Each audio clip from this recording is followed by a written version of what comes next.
លើកខ្ទង់ចំហដោយសារស៊ីលីកូនឆាប់ស្អាតងាយស្រួលហើយលឿនប៉ុន្តែអ្នកទាំងនេះត្រូវដឹងថាស៊ីលីកូនចំហមិនអាចនៅជាមួយអ្នកទាំងគ្នាលើសពី5ឆ្នាំទេទោះបីវាមកពីប្រទេសណាក៏ដោយជំរាបសួរអ្នកទាំងគ្នាពីខ្ញុំវិជ្ជបណ្ឌិតសេងថាវិធីដែលជាវិជ្ជបណ្ឌិតឯកទេសនៅក្នុង Charming Clinic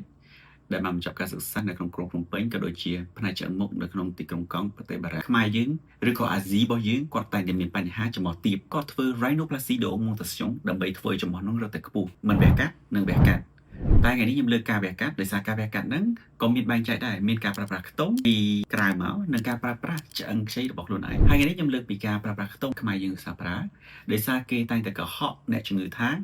ខ្ទង់ប្រភេទហ្នឹងគឺប្រើបានមិនវាគឺជាខ្ទង់ស៊ីលីកូនហើយអ្នកខ្លះបានផ្លាស់ប្ដូរឈ្មោះវាទៅជាខ្ទង់អាមេរិកខ្ទង់កូរ៉េឬខ្ទង់អីជាប្រភេទទីផ្សាររបស់គេបើអ្នកទាំងនេះកំពុងតែដាក់ស៊ីលីកូននៅក្នុងច្រមុះអ្នកទាំងនេះត្រូវដឹងថាខ្ទង់ប្រភេទមួយនេះទោះបីមកពីប្រទេសណាក៏វាមានអាយុកាលតែ5ឆ្នាំដែរអ្នកទាំងនេះនឹងសួរថាចុះលោកគ្រូបើសិនជាវា5ឆ្នាំពួកខ្ញុំនៅប្រើតបានអត់ប្រើបាន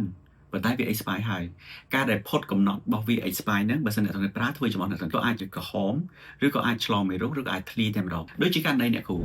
គាត់បានដាក់ខ្ទង់ចំគាត់អត់ដឹងថាវាធ្លីទេគាត់មានអារម្មណ៍ថាវាឈឺមានហូរទឹកមកខាងលើធ្លីតាមស្បែកនេះហើយបន្តមកទៀតខាងក្រោមដែលវាមានក្លិនស្អុយៗដែរគាត់ក៏មកជួបខ្ញុំបញ្ហាដែលគាត់ជួបនេះជាបញ្ហាធ្ងន់ធ្ងរជាងគេនៅក្នុងការវះកាត់កាយចំហតិចនិចរបស់គេនឹងវះដកចេញហើយសម្អាតទុកចោលរយៈពេល6ខែទៅ1ឆ្នាំករណីស្បែកឬក៏តំបន់នឹងខូចខ្លាំងគេអាចនឹងធ្វើ lumbo frontal គឺគេបវល់សាច់នៅតំបន់ថ្ងាសនេះយកមកបិទតំបន់ហ្នឹងដើម្បីឲ្យចំហគាត់ស្អាតមកវិញត្រឡប់មក Charming Clinic វិញ Charming Clinic មានtechnique ថ្មីមួយក្នុងការព្យាបាលដែលអ្នកទាំងគ្នាបានឃើញលទ្ធផលនេះគាត់បានទទួលលទ្ធផលមួយដែលជាទីគប់ចិត្តហើយចំហគាត់ក៏អត់មានស្លាកស្នាមដែរហើយលើសពីហ្នឹងចំហគាត់នៅស្អាតដដែលស្អាតជាងមុនទៀតលើសពីអ្វីដែលគាត់រំពឹងទុកហើយtechniqueមួយនេះជា technique ថ្មីរបស់ Charming Clinic តែម្ដងបើសិនអ្នកទាំងគ្នាមានបញ្ហាចុងចំហស្ដើង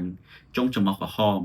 ឬរោធ្លីឬឆ្លងមេរោគអ្នកទាំងគ្នាមក Charming Clinic ដើម្បីជួបពិភាក្សាជាមួយនឹងវិជ្ជបណ្ឌិតឯកទេសរបស់ពួកយើងបានសូមអរគុណសូមជម្រាបលា